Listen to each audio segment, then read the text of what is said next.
एक और बाबा मार्केट में आ गए हैं और पिछले 2-3-4 दिनों से हर न्यूज़ चैनल पर, और ऐसा हमेशा होता है। आपको याद होगा अभी कुछ वक्त पहले भागेश्वर धाम, उससे पहले एक लंबी लिस्ट है। लेकिन ये जो बाबा हैं ये थोड़े से हटकर हैं और इनकी कुछ खासियत है, आपको बताता हूँ। और बाकायदा ऐसा नहीं है हवा हवाई, रिकॉर्ड पर ये कहते हैं कि इनके पास कुछ ऐसी ताकत है कि जिसके ज़रिए वो तमाम मसलों का हल कर सकते हैं। रूस और यूक्रेन के बीच जंग को करीब साल से ऊपर हो चुका है। अभी तक बड़े बड़े नेता इसमें कूदे कि शायद जेलेंस्की और पुतिन के बीच समझौता करा दूं। अपने प्रधानमंत्री नरेंद्र मोदी तक ने इस पे किया कि पहल, उन्होंने कहा कि कोशिश करते हैं। अमेरिकी प्रेसिडेंट जो बाइडेन ने कोशिश की, लेकिन वो जंग खत्म नहीं हुई। अब ये बाबा कह रहे हैं कि मैं इस जंग को खत्म कर सकता हूं चुटकी में। जेलेंस्की और पुतिन को दोनों को पल में मैं सिखा भी दूंगा और समझा भी दूंगा। अभी अमृतपाल सिंह, पंजाब पुलिस न मालूम कितने राज्यों में दौड़ रही है पकड़ने के लिए। एक भक्त ने पूछा अमृतपाल सिंह के बारे में, उन्होंने कहा मालूम है वो भागा हुआ है, मैं चाहूं तो पकड़वा दूंगा। एक जोड़ा पहुंचा इनके पास, उसमें माँ बाप भी थे और उनका बेटा था। माँ बाप ने कहा बाबा से कि मेरा बेटा, इसकी पत्नी बहुत सुंदर है लेकिन फिर भी पता नहीं क्या हो गया है, इसको वो साथ रहना नहीं चाहता है, तलाक देना चाहता है, अलग रहना चाहता है और कहता है कि मैं ज़्यादा फोर्स करोगे तो बीवी को मार दूंगा। बाबा कहते हैं इसके सर पे कर्ज है लेकिन कोई चिंता नहीं है और मैं एक मंत्र पढ़ूंगा और सब कुछ ठीक हो जाएगा। इसके बाद वो मंत्र पढ़ते हैं और कहते हैं कि अब तुम्हारे अंदर प्यार पनप रहा है कि नहीं। कहता हाँ जी पनप रहा है, मसला हल हो गया। इसके बाद एक और शख्स जो शायद बहुत दूर से आया था, वो बताता है कुछ बीमार, तो वो कहते हैं कि तुम्हारा एक ऑपरेशन हुआ था, वो ऑपरेशन ख़राब हो गया और उसकी वजह से किडनी और हार्ट में ब्लॉकेज, आर्टरी ख़राब, लेकिन अब तुम आ गए हैं, मंत्र पढ़ दिया, अब कैसा फील हो रहा है। वो भी कहता हाँ अब मैं बेहतर महसूस कर रहा हूँ। तो उन्होंने कहा तुम्हारा हमने किडनी और हार्ट दोनों बदल दिया। भरी सभा में खड़े खड़े बिना ऑपरेशन टेबल पर लेटाए वो किडनी और हार्ट भी उन्होंने बदल दिया। तो ऐसे बहुत सारे लोग आते हैं। कोई आता है मुझे दिखाई नहीं दे रहा है, बच्चे को वो मंत्र पढ़ते हैं, हाथ घुमाते हैं, फिर वो कहता है हाँ मुझे दिखने लगा है। जितनी आप बीमारियों की बात करें वो सारी बीमारी ये बाबा कहते हैं कि मैं ठीक कर दूंगा। अब सवाल ये कि मार्केट में आए ये नए बाबा हैं कौन। तो इनका नाम है करौली बाबा। और करौली बाबा क्यों सुर्खियों में, हालांकि एक डर भी रहता है कि जो बाबा ज़्यादा न्यूज़ चैनल पर छाते हैं अचानक सुर्खियों में आते हैं, कई के दिन टीवी पर रहते हैं, फिर उनका अंजाम बड़ा बुरा होता है। और पुरानी कहानियों को अगर देखें आप लिस्ट, तो ऐसे तमाम बाबा पहले सुर्खियों में आए और फिर अभी जेल के अंदर से उनकी बाबागिरी की दुकान चल रही है। तो कहीं ऐसा ना हो कि ज़्यादा सुर्खियों में आने के बाद, क्योंकि पुलिस उनके आश्रम तक तो पहुंच चुकी है, अब आगे क्या होता है ये देखिए। तो करौली बाबा आज इनकी पूरी कहानी है। हालांकि ये करौली बाबा, इनका नामकरण, इन्होंने ये नाम अपना खुद रखा, वरना इनका नाम करौली बाबा नहीं हुआ करता था। तो आज करौली बाबा की पूरी कहानी, लेकिन ये कहानी सुनाऊं उससे पहले मैं आपको बताऊं कि ऐसे ही तमाम जो बहुत सारे ऐसे बाबा हैं, कुछ बाबा बहुत अच्छे रहे। जैसे मुझे याद आता है कि इसी करौली बाबा के नाम पर नीम करौली बाबा की एक मैंने आपको कहानी सुनाई, लेकिन उनकी इज्जत, उनके प्रति आस्था, उनके आचरण, उनके व्यवहार के बारे में आज भी लोग याद करते हैं और बड़ी अकीदत और श्रद्धा के साथ वहाँ जाते हैं। तो ऐसा नहीं है कि सारे बाबा बुरे होते हैं, कुछ हैं, लेकिन पता भी चल जाता है नंगी आंखों से ही। अब एक बाबा का मतलब होता है दुनिया की ये सारी जो चीज़ें हैं, ऐशो आराम, उनसे कोई लेना देना नहीं होता। लेकिन अब जिस बाबा के पास महंगी महंगी गाड़ियों का काफिला हो, गनर हो, तो फिर लगता है कि ये कुछ गड़बड़ है। अब जिन बाबा की आज कहानी सुना रहा हूँ, उनके तबेले में 3-3 रेंज रोवर कार है, इसके अलावा और भी ना मालूम कितनी गाड़ियाँ हैं। तो अब आते हैं आज के बाबा के ऊपर। और ये जो बाबा हैं, असल में करौली बाबा ये नाम खुद ही इन्होंने रखा, वरना जब ये पैदा हुए थे तब माँ बाप ने इनका नाम रखा था संतोष सिंह भदौरिया। संतोष सिंह भदौरिया यूपी में उन्नाव के पास एक गांव है, पवई गांव, वहाँ जन्म हुआ। एक आम परिवार में जन्म हुआ। बहुत ज़्यादा परिवार के पास पैसे नहीं थे, आर्थिक हालत अच्छी नहीं थी। उसी माहौल में संतोष सिंह भदौरिया बड़े हुए। बड़े होने के बाद फिर लगा कि पैसे बहुत कमाने का शौक़ था, लेकिन माली हालत ठीक हो नहीं रही थी। फिर उन्होंने शादी की। लगा कि पत्नी की नसीब से बहुत सारी चीज़ें बदलेंगी। अब इत्तेफाक से शादी के 3 साल हो गए, कुछ चीज़ें बदली नहीं। तो संतोष ने अपनी पत्नी पर इस बात का इल्ज़ाम लगा दिया और फिर पत्नी से अलग हो गए, छोड़ दिया। इसके बाद एक दूसरी महिला से शादी की। वो संपन्न परिवार से थी। उस परिवार ने संतोष सिंह को एक टेम्पो खरीद कर दिया। अब टेम्पो से ज़िंदगी चलने लगी। लेकिन फिर लगा कि नहीं, और आगे जाना है। इसके बाद प्रॉपर्टी के धंधे में उतर गए। जो विवादित ज़मीन हो उसको खरीदना बेचना। अब प्रॉपर्टी के धंधे में दुश्मनी भी बहुत होती है। तो ये सारी चीज़ें चलती रहीं। 4 अगस्त 1992 में एक कानपुर के फजलगंज इलाके में एक कत्ल होता है जिसका नाम है अयोध्या प्रसाद। इस कत्ल के सिलसिले में कई लोगों के खिलाफ FIR दर्ज होती है और उनमें से एक थे संतोष सिंह। इनका भी नाम उसमें। गिरफ्तार हुए, पकड़े गए, जेल गए। लेकिन फिर 1993 में ये जेल से जमानत पर बाहर आने के बाद अब फिर कि क्या करें। फिर कहा कि चलो राजनीति में किस्मत आजमाते हैं, शायद वहीं से कुछ अमीर बने। तो शिवसेना ज्वाइन किया। शिवसेना में कुछ वक्त तक रहे। फिर लगा शिवसेना में बात नहीं बन रही है, क्योंकि वैसे भी यूपी में शिवसेना उतनी ताकतवर नहीं है, महाराष्ट्र के बाहर शायद कहीं भी नहीं है। तो शिवसेना छोड़ा और फिर तय किया कि अब भारतीय किसान यूनियन ज्वाइन करेंगे, BKU। तो भारतीय किसान यूनियन जुड़ गए, किसान नेता बने। धरना प्रदर्शन में कई शामिल हुए, लाठियां भी खाई। लेकिन कुछ वक्त बाद बात पता चला कि यहाँ भी वो सारी चीज़ें नहीं हैं जो सपना लेकर आए। तो भारतीय किसान यूनियन भी छोड़ दिया। अब क्या करें। तो फिर इस दौरान में 2 बेटे भी हो गए। लव और कुश नाम रखा। फिर ये केरल पहुंच गए। केरल में जाकर इन्होंने अलग अलग तरह की थेरेपी को सीखना शुरू किया और केरल में पूरी थेरेपी की एक तरह से पढ़ाई की, जो समझिए सीखा।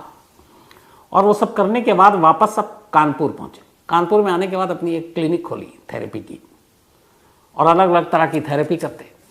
थोड़ी बहुत दुकानदारी चल रही थी। फिर धीरे धीरे एक हॉस्पिटल खोला। उसके बाद करौली गांव है यूपी में ही, कानपुर के पास, वहीं पे एक मंदिर बनाया और उस मंदिर के बाद वहीं पे एक छोटा सा आश्रम बनाया।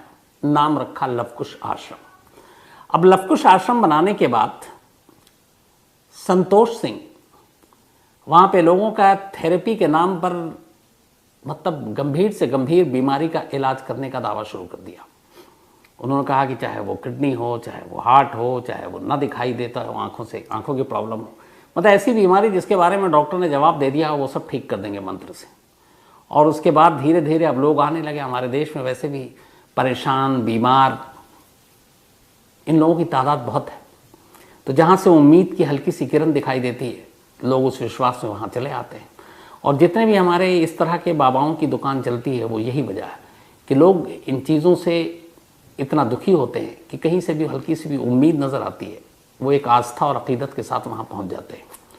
तो अब धीरे धीरे इस आश्रम में लोग आने लगे। जब आश्रम में लोग आने लगे तो आश्रम का दायरा फैलता गया और फिर ये करीब 14 एकड़ में आश्रम फैल गया। एक छोटा मोटा कस्बा ही समझ लीजिए आप। तमाम बिल्डिंगें खड़ी हो गई, लोग आते रहते और अब वहाँ पे बाकायदा इलाज चलना शुरू हो गया मंत्र के ज़रिए।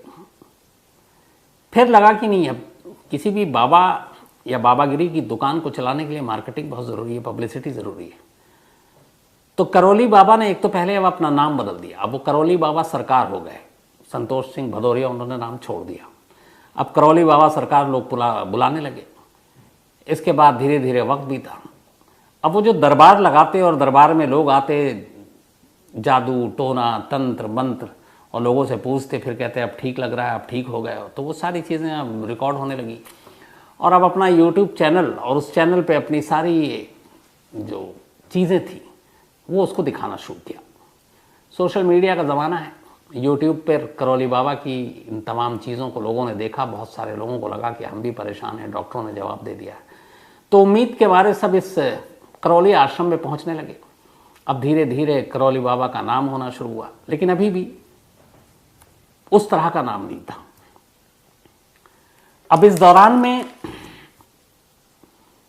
और ज्यादा नाम कैसे हो क्या हो, इत्तेफाक से 22 फरवरी को करौली बाबा को यह मौका मिल गया। नोएडा में एक डॉक्टर फैमिली रहती है, डॉक्टर सिद्धार्थ चौधरी। ये अपने परिवार के साथ करौली पहुंचे, वहां दरबार में पहुंचे, 2600 रुपए की पर्ची कटाई और जाकर खड़े हो गए। बारी आई इनकी, तो वहां बारी ऐसी होती है, अगर आपने वीडियो देखा होगा कि करौली बाबा बैठे होते हैं, सामने वाले को जो पैसे दे चुका होता है, पर्ची कट चुकी होती, वो माइक पे खड़ा होता है, फिर वो अपनी समस्या बताता है, फिर करौली बाबा उसको 3 शब्द का एक मंत्र है वो बोलते हैं और फूंकते हैं माइक पर, फिर पूछते हैं कि चमत्कार का असर हुआ। ज्यादातर सामने वाला कहता हुआ। जैसे मैंने शुरू में बताया कि अच्छा, एक लड़की पहुंची थी, उसने कहा बाबा मैं परेशान हूं, मैं मोटी हूं, मैं पतला होना चाहती हूं। तो उन्होंने उसको अलग अलग बताया कि अच्छा तुम ऐसे करो। उसके बाद थोड़ी देर बाद वे यही मंत्र पढ़ते हैं। 3 शब्द का जो मंत्र है उनका वो है ओम शिव बैलेंस, ओम शिव बैलेंस। फिर फूंक मारा, फिर लड़की से पूछते हैं कि कुछ लग रहा है कि अब तुम्हें महसूस हो रहा, तुम पतली हो गई? लड़की कहती है हाँ जी मुझे महसूस हो रहा है। तो इस तरह की चीजें होती हैं। तो डॉक्टर सिद्धार्थ चौधरी भी पहुंच गए, 2600 की पर्ची भी कटाई थी, माँ बाप साथ में थे। अब उन्होंने जो भी अपनी समस्या बताई, उसके बाद करौली बाबा ने वही अपना माइक के सामने ओम शिव बैलेंस बोला और फूंका। उसका डॉक्टर सिद्धार्थ चौधरी से पूछा कुछ असर हुआ आप पर? डॉक्टर सिद्धार्थ चौधरी ने नाम में गर्दन हिला दिया, बोला नहीं। बाबा ने कहा अच्छा रुको। इसके बाद फिर उन्होंने दोबारा यही मंत्र पढ़ा, ओम शिव बैलेंस, फिर फूंका।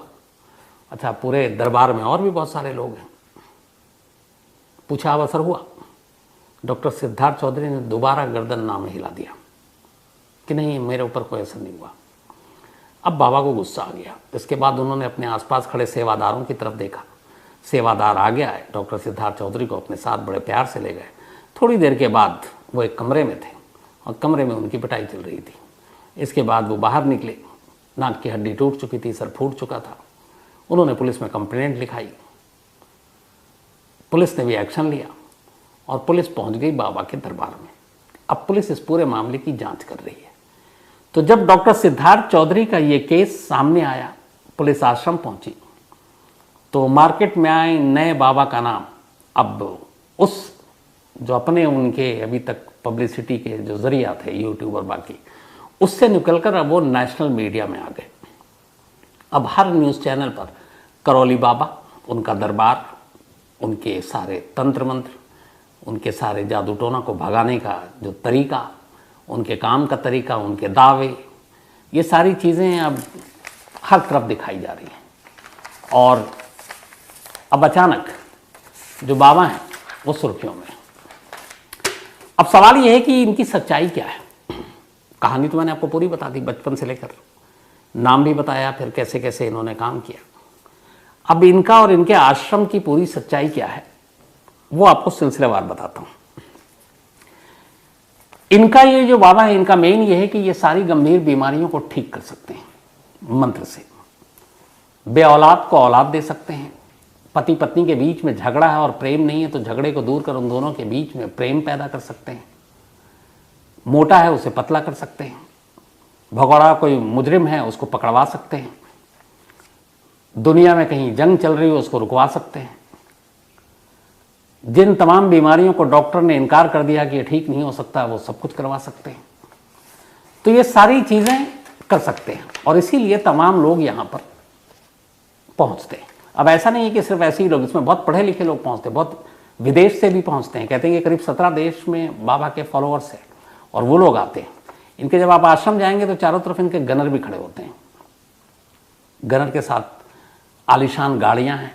इनके ऑफिस में आप देखिए तमाम ऐसी चीज़ें जैसे आपको लगेगा किसी 5 स्टार होटल में इनका कमरा है। और कभी इनके साथ आप नाश्ता करें तो पता चलता है कि टेबल पे क्या क्या रखा हुआ है। और वो सारा हिसाब किताब इनके दोनों बेटे जिनके नाम पर लवकुश आश्रम है वो संभालते हैं। अब इनसे पूछा गया कि आप अलग कैसे हैं, कई जर्नलिस्ट ने सवाल पूछा।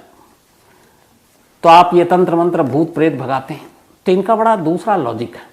करौली बाबा का कहना है कि भूत प्रेत कुछ नहीं होता है, ये सारी बीमारियां जो हैं वो पितृदोष और आपकी याददाश्त स्मृतियों की वजह से होती है।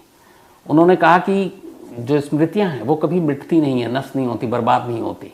जैसे कोई आदमी मरता है तो शमशान या कब्रिस्तान के आसपास कुछ ऐसी निशानियां छूट जाती हैं और वो किसी ना किसी के दिमाग में घुस जाती हैं और फिर उनको लगता है लोगों को कि ये भूत प्रेत है, जबकि ऐसा नहीं है, वो स्मृतियां होती हैं।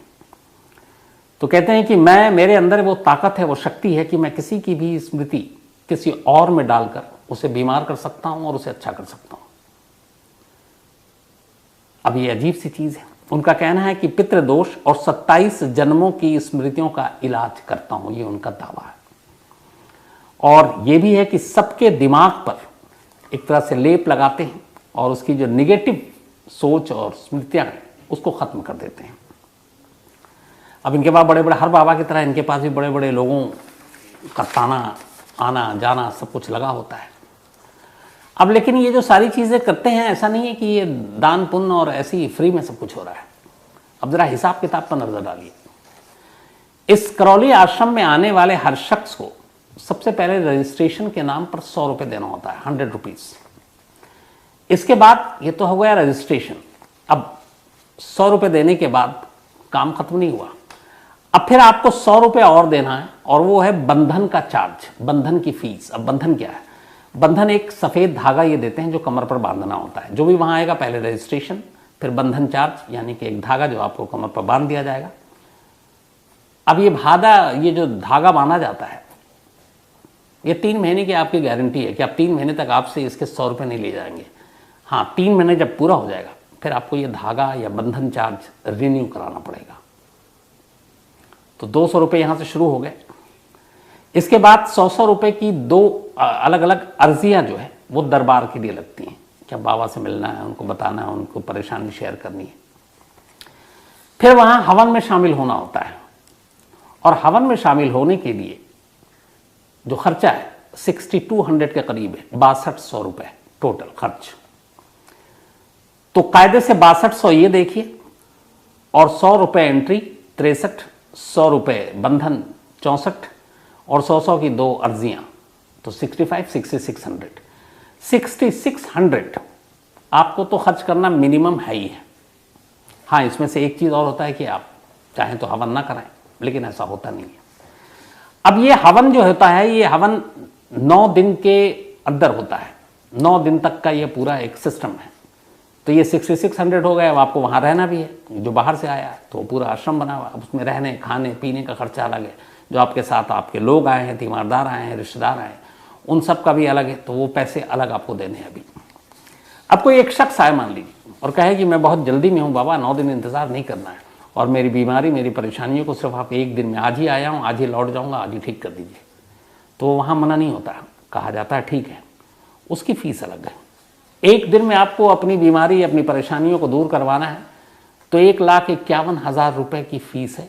सेम डे सारी चीज़ें, सारे लोगों को बाकी साइड में रखकर आपके साथ VVIP ट्रीटमेंट होगा और 1,51,000 देने के बाद आपका सारा काम होगा। अब यहां से जो भी आता है हवन करने के लिए, तो हवन की सामग्री बाहर से लेकर नहीं आते, बाकायदा आश्रम के अंदर हवन की किट दी जाती है, उसको कहते हैं हवन किट। और इस हवन किट की कीमत है 3500 रुपये। मतलब हवन में शामिल होना 6200 मैंने आपको अलग बताया। अब हवन किट भी आपको लेना है ताकि आप हवन कर सकें। हवन किट की कीमत है 3500 रुपीज और कम से कम 9 हवन करने होंगे इस आश्रम में, यानी हर दिन के लिए 1 किट खरीदनी है आपको। अब 3500 रुपये का 1 किट है, 9 दिन के आप किट जोड़ लीजिए 3500 के हिसाब से कितना होता है। तो अगर आप 9 दिन तक आश्रम में रुकते हैं, खाते हैं, पीते हैं, तो इन सारी चीजों का आप अगर जोड़ना शुरू करें तो आप जोड़िए कि कितने पैसे होंगे। और वही है, दूसरा ऑप्शन ये है कि 9 दिन में नहीं है तो 1,51,000 रुपये दो आप। तो ये तो सारी फीस हो गई। अब साथ में ये सारी बेसिक चीजें हैं, परेशानी और ये सारी चीजों के लिए। अब यहाँ पे काला जादू से भी छुटकारा, अगर किसी ने काला जादू कर रखा है तो बाबा उसका भी इलाज का दावा करते हैं, और इसके लिए अलग से 2100 रुपये फीस देनी पड़ती है। साथ में इसके लिए आरोग्य हवन भी किया जाता है और कराया जाता है, और उसकी कीमत है 21,000 रुपीज, 21,000 रुपये। तो कुल मिलाकर यहां आने वाला कम से कम एक फैमिली जो आता है इस आश्रम में, और वो ये सारी चीजें कराता है, अगर उसके दिमाग में है कि ये सारी चीजें, क्योंकि दिमाग में तो डाल दिया गया है कि आपकी ये सारी परेशानियां, सारी बीमारियां, सारी तकलीफें दूर हो जाएंगी, तो पर ये करना पड़ेगा। तब 9 दिन अलग अलग हवन, इसके अलावा हवन किट, रहना खाना पीना। कहते हैं एक आदमी का या एक परिवार का, क्योंकि एक कोई जाता नहीं है, उसके साथ 2-3 लोग तो जरूर होते हैं, एवरेज 1 से 1.5 लाख रुपए का खर्च, एवरेज एक फैमिली के लिए 1 से 1.5 लाख रुपए का। तब ये इस तरह से हिसाब लगाया कि अगर बाबा के दरबार में हर दिन जो लोग आते हैं, कहते हैं कि 3-4-5 हज़ार लोग आम दिनों में आते हैं, तो महीने में, बल्कि पर डे का करोड़ों रुपए से ऊपर का टर्नओवर है। अब करोड़ों रुपए का टर्नओवर है बाबा का। 14 एकड़ में ज़मीन है, सारा कुछ वहीं आपको प्रोवाइड किया जाता है। दोनों बेटे इनके सारे हिसाब किताब रखते हैं, और कहते हैं कि पिछले 3-4 साल में ही बाबा ने इस आश्रम के जरिए करोड़ों रुपए कमाए। अब उनका हिसाब किताब कहाँ कितना वाइट कितना ब्लैक पता नहीं, क्योंकि वो सब कुछ आश्रम के अंदर रहता है। आश्रम के चारों तरफ, मैंने शुरू में बताया, रेंज रोवर जैसी तमाम महंगी गाड़ियाँ हैं। और यहाँ पे जब आप जाएं और लोगों से आप बात करेंगे इस कम से कम करौली आश्रम के इर्द गिर्द, तो या तो लोग बोलेंगे नहीं कुछ, और बोलेंगे तो सिर्फ बाबा के समर्थन में बोलेंगे। अब ये मार्केट में नए करौली बाबा, पुराने संतोष, पुलिस जांच कर रही है, और उस डॉक्टर के केस की वजह से अब वो सुर्खियों में, पूरे देश के national TV channel, news channel पर उनकी तमाम खबरें आ रही हैं। अब आगे क्या होगा देखिए, लेकिन जहाँ तक मैंने शुरू में एक लाइन कही कि सुर्खियों में जिस तरीके से तमाम हाल फिलहाल में जितने बाबा आए, उनमें से ज़्यादातर बाबाओं का अंजाम और हश्र वही हुआ है जो सब जेल में पहुँचे हुए हैं। तो अब यहाँ पे इनकी जब ये सुर्खियाँ आई, तब 92-4 का वो मर्डर केस, हालांकि उसमें बेल आउट है, और इन्होंने खुद लेकिन ये कहा है अपने ही चैनल यूट्यूब पर एक बयान जारी किया है कि मैं कहीं से भी कोई मैंने गलत काम नहीं किया। CBI से लेके ED से लेके जो आए जांच कर ले, हम उसको अपने यहाँ रखेंगे, खिलाएंगे पिलाएंगे, और मैं कभी मतलब गिरफ्तार नहीं हुआ, खुद ही गया था। वो बाकी सारे जो आरोप हैं वो सब झूठे हैं। लेकिन अब ये नई चीज़ जो सामने आई है, तो क्या पुराने गड़े मुर्दे भी उखाड़े जाएंगे, और बहुत सारे ऐसे बाबाओं का जो सच एक एक कर खुलता जाता है, तो इसमें और क्या नई जानकारी आएगी, ये ज़रूर आप तक पहुंचाऊंगा जब भी अपडेट आएगा। बहुत सारे लोगों के असल में मेल आए और क्या जी आप कहानी सुनाए, वरना आज की कहानी कायदे से कुछ और थी, लेकिन मैंने कहा चलिए आप तक पहुंचाता हूं। तो फिलहाल मार्केट में आए नए बाबा की कहानी में इतना।